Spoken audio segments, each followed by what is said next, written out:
The cultural impact of Star Wars is so vast that it not only created generations of fans and remade Hollywood itself, it also changed nearly everything within the toy industry. And one thing is for certain, for the following brands, Star Wars was a great disturbance in the force of their business. The Force Awakens, the first Star Wars toys. Before Star Wars, Kenner Products was the home of toys like the Easy Bake Oven, the Spirograph, and the $6 Million Man toys coveted by Steve Carell's character in The 40-Year-Old Virgin, which he later sold on eBay. But Kenner's gamble to make Star Wars toys before the movie was a proven hit, based only on a story breakdown and some drawings, and its gimmick of essentially selling empty box early bird sets, paid off to the tune of $100 million in sales in 1978 and 1979. By the franchise's 30th anniversary in 2007, Hasbro, which bought Kenner in 1991, reported they'd made nearly $9 billion from Star Wars toys. G.I. Joe, rebooted from zero to real American hero. Hasbro currently holds the master license for Star Wars toys. But long before Star Wars became part of their story, Hasbro had a hit on its hands with G.I. Joe. Introduced in 1964, the original G.I. Joe was a posable 12-inch action figure. The figure began as a traditional soldier before evolving into an adventure team and Super Joe with Kung Fu grip. But G.I. Joe's forays into sci-fi happened too late. Star Wars dominated the toy market in the late 70s and early 80s, making the 3 3/4 inch figure size the industry standard. And the 12-inch scale G.I. Joe was on the way out. But the world of Luke Skywalker encouraged G.I. Joe's rebirth. G.I. Joe returned in 1982 in the new 3 3/4 inch scale. The new G.I. Joe, a real American hero, fought the villainous Cobra. Led by Cobra Commander, a masked baddie aided by colorful henchmen and interchangeable stormtrooper-esque grunts. A Marvel Comics series and then an animated TV show fleshed out a world created to sell toys. Hasbro sold $51 million in G.I. Joe toys in 1982, $100 million the following year, and that number grew to $185 million by 1986. Mattel's He-Man-sized failure.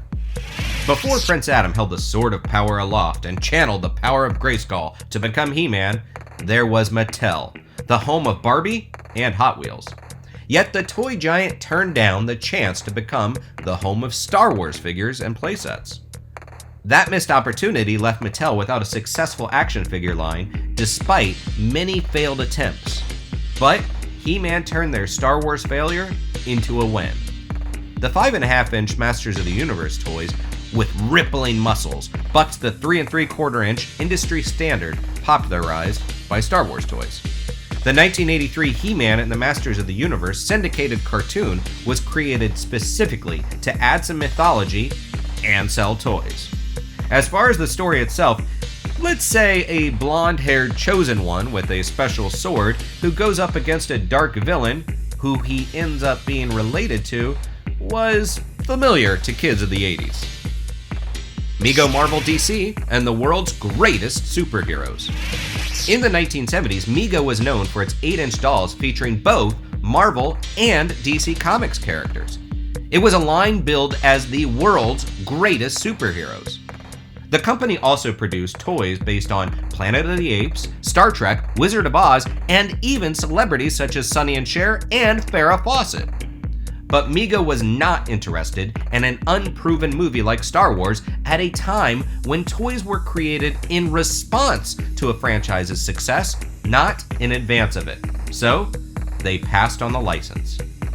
By 1982, the company had gone from the 6th biggest toy manufacturer in the United States to the 14th, and they filed for bankruptcy with more than $50 million in debt. While there were many factors that led to this, the final line in the New York Times obituary of MEGO states simply, quote, "They were outclassed by competing Star Wars toys. Judge GALOOB not by its size." In the late 1990s, Louis GALOOB Toys was the third largest American toy maker. While it had created toys for Star Trek: The Next Generation, Men in Black, and Mr. T and the Spice Girls, among other licenses, it became known for the big hit of small-scale Micro Machines. GALOOB launched a Star Wars line in 1994 that, in addition to original trilogy sets, would include toys inspired by the expanded universe sequel Heir to the Empire in 1995, and interquel Shadows of the Empire in 1996.